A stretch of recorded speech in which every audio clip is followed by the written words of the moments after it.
One of the writing questions on the Duolingo English test is to write about a photo in 1 minute. And this is challenging for a lot of students because writing about a photo is simply just hard. And you've got to do it in 1 minute, so extra hard. But there are actually just 4 simple things you need to know to describe a photo effectively. So in this video, I will show you these 4 simple things and I'll give you a bonus tip at the end. So the first thing you need to know is how to begin your answer. And I recommend you start by using a general summary where you write 1 sentence describing the photo in general. This is quite simple and a good way to start your answer. Let me show you an example of what I mean. So we'll use this photo and a general summary looks something like this. This photo shows a teacher teaching a group of young school students. Another example. This is an image of a group of students and a teacher in a modern classroom. These general summaries are a great way to begin your answer because they're fairly easy to write and it means that you can write 1 sentence quite quickly. And we usually use the present simple or present continuous to do this. There are lots of ways to begin your general summary. In these 2 examples, I used this photo shows and this is an image of. But there are more ways you can begin. Let me show you here. You can say, this is a picture of, this picture shows, this image depicts, in this photograph there is, or there are. I highly recommend that you memorize these statements and you practice typing them quickly. Remember, you only have 1 minute to do this question type, so if you practice typing these statements out quickly, then when you take your real Duolingo test, you can do it and save some valuable seconds. Now let's move on to look at how you can write some more details in your answer. To get a good score, you will need to put some details in your description. And there are a few ways to do this, so let's take a look at these now. One way to add detail to your answers is to describe the actions of the people or the subjects in the photo. Most photos will have a subject, either a person, an animal, a vehicle, something like that. Let's take an example with this photo. Here, the main subject is the teacher, so I will describe what he's doing. He is standing in front of an interactive screen and gesturing politely. I might also want to talk about the students. I could say, the students are listening carefully to what the teacher is saying. Even though this photo was taken in the past, when we describe it, we typically use the present tenses. And when describing the actions of the people or subjects, we will use the present continuous. Like in this example, I said he is standing in front of an interactive screen and gesturing politely. In this sentence, I used the present continuous tense. So describing the actions of the people or subjects in the photo is one way to go into detail, but it's not the only way. The next way is to describe the location of things. This is a great way to add detail to your answer. And to do this, you're going to want to use prepositional phrases. Prepositional phrases are good to include in your answer because they are quite an advanced grammar type. Let's take a look at an example. The teacher is in front of the students who are sat in rows, and there is a large interactive screen behind him. In this example, the 2 prepositional phrases are in front of and behind. Another example, there is an interactive screen to the left of the teacher and a whiteboard directly behind him. So you can see how describing the location using prepositional phrases can add lots of details to your description. There are lots of prepositional phrases you can use. Here are a bunch of examples. I recommend you take a screenshot of this and study these and practice using them in your descriptions. But that's not all. You can also do one more thing which is quite advanced to describe your photo. And this is to make a speculation or to make a guess. So making a speculation on the photo means that you're guessing what is happening based on the photo. So for example, here is my speculation. He must be an effective teacher as the young students are focusing well on the lesson. So do I know 100% that he is an effective teacher? No, I don't. I'm just guessing or making a speculation based on the photo. But as I mentioned, your speculation or your guess should be closely related to what's happening in the photo. Here's another example. There is a large interactive screen behind the teacher that is likely being used for an educational game. Again, I don't know 100% that is being used for an educational game. I'm just making a guess or a speculation based on the evidence in the photo. There are lots of grammar structures you can use to make a speculation, and a good thing is that typically these grammar structures are considered quite advanced. So if you use them well in your answer, it could boost your score. And here are some of these grammar structures. So to make a speculation about why is something happening now, so in the present, you can use modal verbs like must, may, might, or can't be. You can also use other words and expressions. You might also want to speculate about something that's happened in the past, but affecting the present. In that case, you can use might have, must have, or could not have. These are some examples of modal verbs. There are more, but these are the basic ones.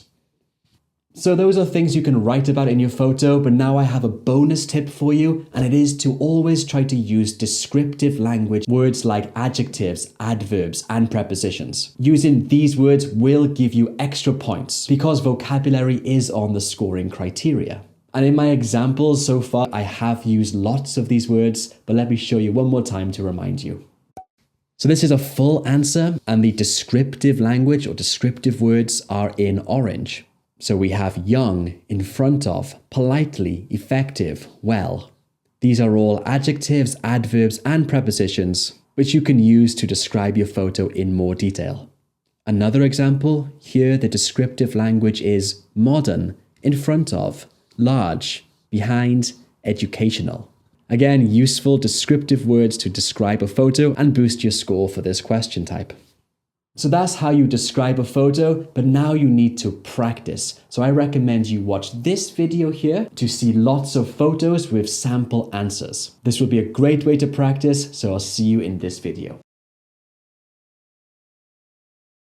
Hi friends, this is part 2 of the Describing the Photo mini-series I'm doing here on YouTube. This is for the Duolingo English Test. In my last video, I described lots of strategies you can use to describe a photo effectively and get the highest score you can for this writing question on the Duolingo test. And this video is all about practice. So I have prepared 7 photos for you to practice with within the 1 minute time limit. And after the 1 minute, I will show you a sample answer. I highly recommend you use this video and write your answers below in the comments. Because of the short time limit for this question type, practicing doing it a lot is really helpful. And we will start this practice in 1 second, but very quickly, in case you missed the last video, here is a brief summary of the strategies I taught. So this is how you describe a photo. You should begin with a general summary, basically describing what the photo is about. Then you can describe the actions of the people or subject by using the present continuous tense. You can also describe the location of the items in the photo. For this, you should use prepositional phrases. And lastly, you can also make a speculation. Use modal verbs or other phrases to do this. And to boost your score, you should use lots of descriptive language, adjectives, adverbs, for example. Now, of course, you don't have to do all of this in your answer. Remember, you only have 1 minute, but these are some guidelines for you to follow. Okay then, well, let's start with the practice and I'll see you at the end of the video.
By the way, if you want to learn about how to describe a photo in a lot more detail, then I do have a full writing course covering this question type. You'll learn everything you need to know about how to describe a photo well, and I give you lots and lots of practice questions. Also included in the same course is the writing about a topic in 50 words or more. Again, in this one, I show you how to structure your answer effectively and how to use complex grammar and good vocabulary to get a great score. If this is something you're interested in, there's a link below in the description. Okay, here's photo number 2.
Okay guys, well done. You just practiced 7 photos. If this was helpful, put a heart emoji below in the comments to let me know. And now I recommend you watch this speaking video here, because on the Duolingo test, you also have to speak about the photo. It's almost the same as writing, but it is a bit different because you have longer to do it. So this video here will help you with this speaking question. Okay, I'll see you here. Bye.